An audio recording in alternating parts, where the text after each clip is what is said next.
Hi everyone. So I was asked to do a follow-up for my to my previous Dream Build videos. I put together an S-Works Levo Gen 4 with a really nice S-Works frame, and I've also put together a Nuno Myth and a couple of other bikes. But my real passion at the moment is these Crestline. So I've had this is actually my third Crestline that I've owned personally. Actually fourth if you're going to be pedantic about it, but I had one for a very short period. RH3 is what I found works for me. I'm on the beta testing team for Avinox, so I'm staying with Avinox and DJI, so hence the fact that I'm no longer on S-Works or Specialized. But I love these things. This new M2S motor is absolutely bonkers. It's just a lot smoother than the M1. Obviously the power is significantly more, but how often are you actually running it in that full-on turbo? I don't think many people are actually sitting in that. You'll have no battery left, but it is cool to be able to just turn it up and go for a blast. So I thought I'd take you around my bike, show you what I've got on this. So this is number 24 of the Plaid.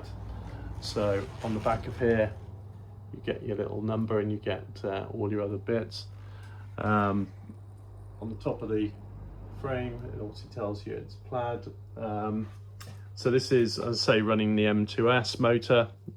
So all the controls of the display looks the same, it's just a slightly updated version. Both the controllers are exactly the same. So if we start at the front end, previous builds you've seen I've put podiums on. Now I've sort of followed what Troyden and the guys over at Crestline have done with their factory team builds. So this is running the Zeb Ultimate Linear XL. I'm running at 170 in the front, and I do a lot of sort of natural trails and stuff like that, not many big bike park jumps or anything like that. So this is absolutely perfect for me. I will talk you through though in a minute. I'm actually running the 180 in the back. So what I've got here, I've got carbon reserve wheels, so exactly the same again as the team build. I'm running MAVEN Ultimates. I have got some TRICKSTUFFs Maximas that I've been running, but I've recently changed to the MAVENs just until I decide what I'm going to do. But I've got to be honest, these things are so good. The new B1 model, softer lever, still as much power as you had before, and they feel really good. So there's the shifters, got the gold linkage in there, shows you that obviously it's the B1. They're good. It's just so nice not to have any cables in the front, but that's the joy of DJI. Right, I've got some ONEUP bars on here. I'm running the 50mm rise. I'm a bit older, they always help. The LEATT stem, that's the magnesium stem, and you'll hear about this brand a little bit in this, but forks, Steve Mallinson, great guy, he's created this brand Forks, and I've got a couple of Forks things on here, so that's cool. I've also got the ONEUP tool in the top there that I've just dropped, but there we go. So this is the Alpine White model. They do it in black as well. You can tell that it's the 0.2 because you haven't got the cables running from there to there. They're all integrated. You'll see that on the other side, and the charge port's on the top rather than on the back of the other side. So if we come down here, obviously I've got the Fidlock bottle holder, which is awesome. Cascade Components do all the linkages for Crestline, which is cool. I've got the Vivid Ultimate Air to match the fork on the front. I've ridden previous builds, have had X2 in the rear, the new X2, the 2026 one, and the podiums. I'll be honest, this feels so much softer and plusher. I don't know whether it's just the way I've got it set up, but I think if you've got one of these, you ought to try this setup. The linear feel I wasn't so keen on. I'm a bit of a heavier rider, so I was thinking having something that's more progressive is probably going to be better for me to be able to build up with tokens and stuff. But this thing is incredibly plush and supportive at the same time, which again doesn't make sense, but it does when you ride it. The Zeb is running some a standard tune. I've got 2 tokens in there, and this has got 2 tokens, but I've left that as a factory tune. So this is the Forks brand that I was talking about. So Forks make predominantly cranks, crank arms and chain rings. They do some cool accessories. You saw my headset cups that Steve kindly sent me out, but they're cool. So yeah, these things I've had now. A lot of other people are getting on their bikes in the UK. Anything DJI, they also do a Bosch range. They do a Shimano, not Shimano. I think they might do Shimano, but they definitely do a Bros for the Specialized. But they just look really cool. And so far, touch wood, haven't had any issues with them either. And if I did, Steve is an absolute awesome bloke, and I'm sure he'd be in touch within about 2 minutes. I've got the Reverb AXS dropper. I've talked about this in previous videos, but there's a reason that I run those. If you're running AXS rear mech, which I am, we'll get to that in a minute, with the wired battery, if you were to catch this cable and rip the battery cable out, you can't go anywhere. You're literally screwed with gears. If I'm running a battery on this, I can take the battery out of this and put it into my rear mech, and I'm still riding. I can do without a dropper seat post. I can't do without my gears, so that's why I've done that. So there's the Cascade link in here. I'm running this. On the other side there's a flip chip. You can actually see it there on that side, but that's the captive side. I'm running this in the 180. So what it actually does, it doesn't change any of the geo. All it means is that you've got an extra 20 mil of bounce at the end using the same shock. And what I found is that actually having that extra 20 mil, whilst it doesn't, it doesn't actually make much difference when I'm riding normally. If you do any big hits, you've just got a little bit of extra bounce. I found it also feels a lot more compliant when it's in 180 at the back, with the way I've got the shock set up. So I'm not moving that.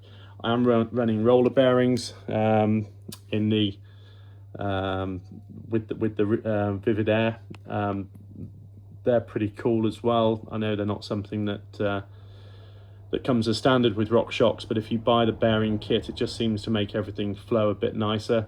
I'm also running torque caps in the front, so in here torque caps which just create a bigger area for the fork where it meets the wheel, so you actually get a better a bigger area, stiffer, and you can feel it.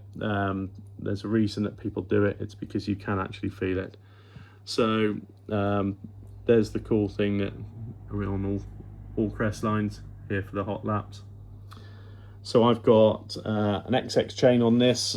I've got an XX SL rear mech with the carbon cage. No reason other than I like the black rather than the silver. Now this is where it all gets a bit controversial. I've just put a new GX cassette on here rather than going for the XX or the XO. These cassettes get chewed up really quickly, and with the power on the M2S, you don't need an XX or an XO cassette. The weight difference wasn't that massive, but more importantly, the strength of these and the fact that they're alloy should mean it lasts a bit longer. It changes just as good. Don't listen to anyone saying, oh, XX is going to give you a better change. It really doesn't. Mavens again, as I say, don't know whether I'm going to keep those, probably not, but what I've got on here is the DT Swiss 350 DEG hubs. So these have got the degrees of freedom ratchets in them. So I was running sidekicks on my last bike, but sidekicks can be quite heavy at times. There's almost no weight penalty. It's like a couple of 100 grams, and you've got amazingly stiff. I mean, the 30 HD rims are going to be more than enough for what I'm doing. So yeah, they're going to be here to stay. I've got them set as 10 degrees of freedom, so you've got 10 degrees of float before everything kicks in, and that seems to be enough to stop any kickback. I've said to you I'm an old boy, but I had a hip replacement last year. I'm only 50, but I had a hip replacement, and I was finding that without the side kicks or the degrees of freedom on DT Swiss, the kickback was just sort of jarring my hip a little bit when I was riding, but not now. And yeah, very pleased with those. Tyres, we'll give a quick mention. I've been riding SCHWALBE radials now for a while. It's really dusty over here at the moment in the UK, so I'm riding Albert's front and rear. I've got, because it's mullet, I've got 2.5 at the back in soft, and on the front I've got the 2.6 in the r.Soft. It just gives you a little bit more bite, but the larger contact area when it's dusty and so on in the UK is quite nice to have. It also is a bit of a thicker sidewall, and it tends to soak up a bit more of the trail when it's harder, and no slop. So that's my build.